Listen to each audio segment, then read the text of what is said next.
அனைவருக்கும் வணக்கம். இன்னைக்கு வீடியோவில் என்ன பார்க்க போகிறோம் அப்படின்னா, அமாவாசை வந்துருச்சுனாவே அடுத்தடுத்து நம்ம வரக்கூடிய நாட்கள் நமக்கு எப்படிப்பட்ட பலன் இருக்க போகுது அப்படின்னு பார்த்து தெரிஞ்சுக்கணும். குறிப்பாக இந்த சித்திரை மாதத்தில் வரக்கூடிய அமாவாசையை நம்ம முக்கியத்துவம் கொடுத்து பார்க்குறோங்க. இந்த மாதத்தில் அமாவாசையாகட்டும் பௌர்ணமி ஆகட்டும் ரெண்டுமே ரொம்பவே முக்கியத்துவம் கொடுத்து பார்க்கணும்.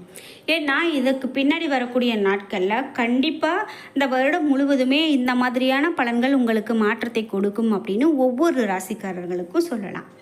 அந்த வகையில் முதலாவது ராசியான மேஷ ராசிக்காரர்களுக்கு இனி வரக்கூடிய நாட்களில் எப்படிப்பட்ட பலன் இருக்கும் அப்படிங்கிறத பார்த்து தெரிஞ்சுக்கலாம். இந்த வீடியோ பார்த்துட்டு இருக்கக்கூடிய நீங்கள் மேஷ ராசியை சார்ந்தவங்க அப்படின்னா மறக்காமல் உங்களுடைய கருத்துக்களை கமெண்ட் பாக்ஸில் பதிவிடுங்க. அதோடு 12 ராசியில் நீங்கள் எந்த ராசிக்காரங்க என்பதையும் கமெண்ட் பாக்ஸில் மறக்காமல் பதிவிட்டுட்டு வீடியோவை ஸ்கிப் பண்ணாமல் பாருங்கள். நீங்கள் இன்னும் நம்மளுடைய சேனலை சப்ஸ்கிரைப் பண்ணாமல் இருந்தால் சப்ஸ்கிரைப் பண்ணிக்கோங்க. கூடவே இருக்க பெல் ஐக்கானை மறக்காமல் கிளிக் பண்ணிடுங்க. வாங்க வீடியோக்குள்ளே போகலாம்.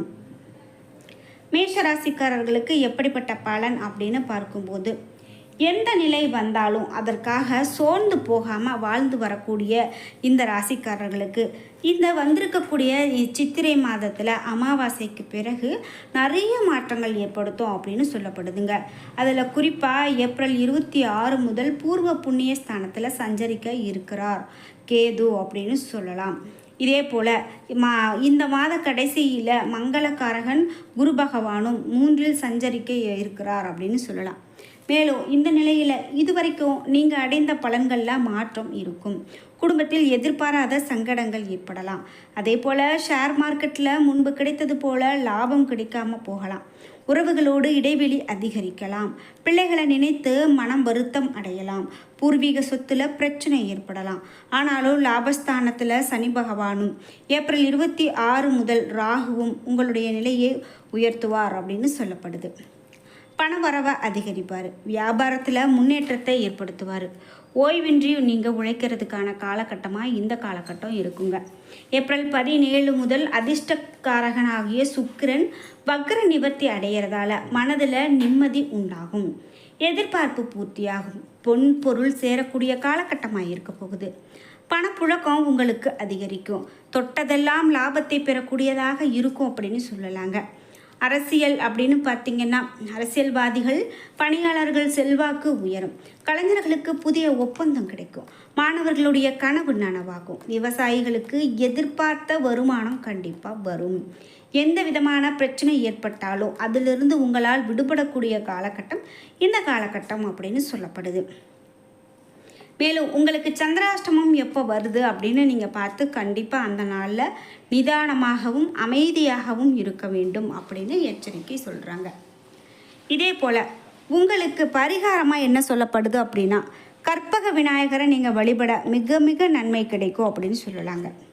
சரி, இந்த மேஷத்திலேயே பரணி நட்சத்திரக்காரர்களுக்கு பலன்கள் எப்படி இருக்கும் அப்படின்னு பார்த்தீங்கன்னா, நினைத்ததை நடத்தக்கூடிய திறமை படைத்த உங்களுக்கு சித்திரை நன்மையான மாதம் அப்படின்னும், அதே போல் இனி வரக்கூடிய நாட்களில் அதிர்ஷ்டக்காரன் சுக்கிரன் 17ஆம் தேதி வக்ர நிவர்த்தி அடைவதால் மனதில் இருந்த சங்கடங்கள் விலகும் எனவும், மகிழ்ச்சி அதிகரிக்கும் எனவும், பொன்பொருள் சேரும் எனவும், கணவன் மனைவிக்குள்ள இணக்கம் ஏற்படும் எனவும், குடும்பத்தில் நெருக்கடி விலகும் எனவோ, வரவேண்டிய பணம் கண்டிப்பாக வந்து சேரக்கூடிய காலகட்டம் இது எனவும் நிறைய தகவல்கள் சொல்லப்படுதுங்க.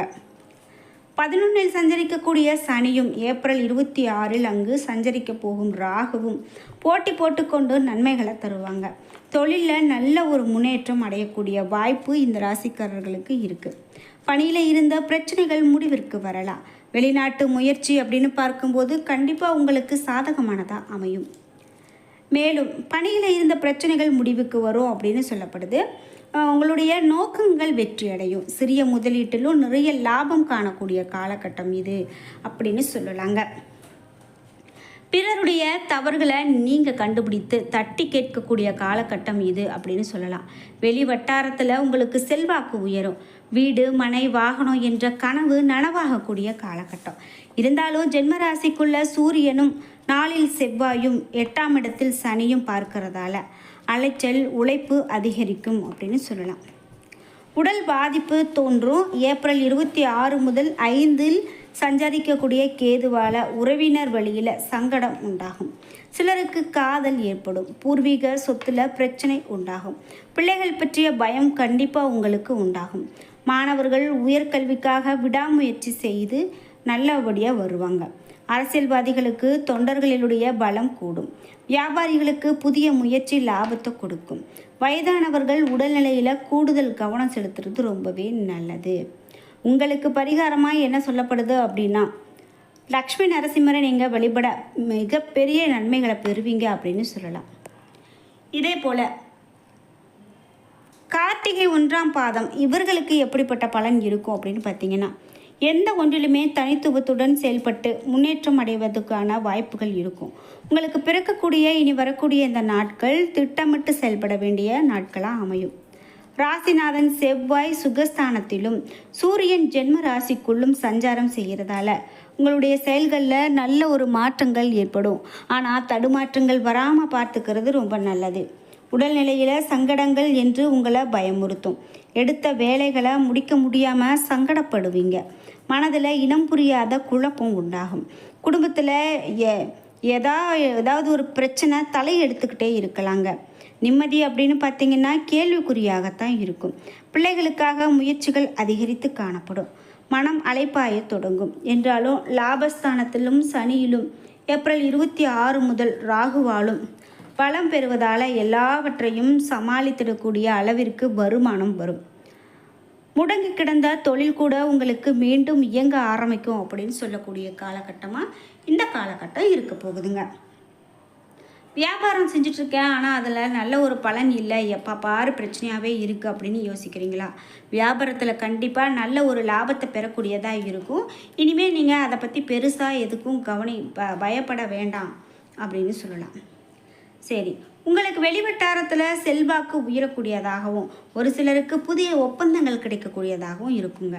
மேலும் கடனாக எதிர்பார்த்த பணம் கூட உங்களுக்கு வந்து சேரும். ஏப்ரல் 17 முதல் சுக்கிரன் உச்சமடைகிறதால கணவன் மனைவிக்குள்ளே இருந்த சங்கடங்கள் விலகும். எப்போ பார்த்தாலும் கணவன் மனைவிக்குள்ளே சண்டை, பிரச்சனை, கோபம் அப்படின்னே இருக்குதா? இதை நீங்கள் எப்படி சமாளிக்க முடியும் அப்படின்னு நினச்சிட்டு இருக்கீங்கன்னா கண்டிப்பாக அது நல்லபடியாக நீங்கி போகும் அப்படின்னு சொல்லலாம். இருவரும் ஒற்றுமையாக செயல்பட்டு குடும்பத்தில் ஏற்பட்ட பிரச்சனைகள் எல்லாமே முடிப்பீங்க. வீடு, மனை, வாகனம் என்று வாங்குவீங்க. பணப்புழக்கம் அதிகரிக்கும். தட்டுப்பட்டு வந்த வேலைகள் கூட நடந்தேறும். உங்களுடைய கனவுகள் நனவாகும். உயர்கல்விக்காக மாணவர்கள் நிறைய முயற்சிகள் மேற்கொள்ள வேண்டியதாக இருக்கும். மேலும் உத்தியோகத்தில் இருக்கிறவங்களுடைய செல்வாக்கு உயரும். சந்திராஷ்டம நாட்களில் நீங்கள் ரொம்பவே கவனமாக இருக்கிறது நல்லது அப்படின்னு சொல்லப்படுது.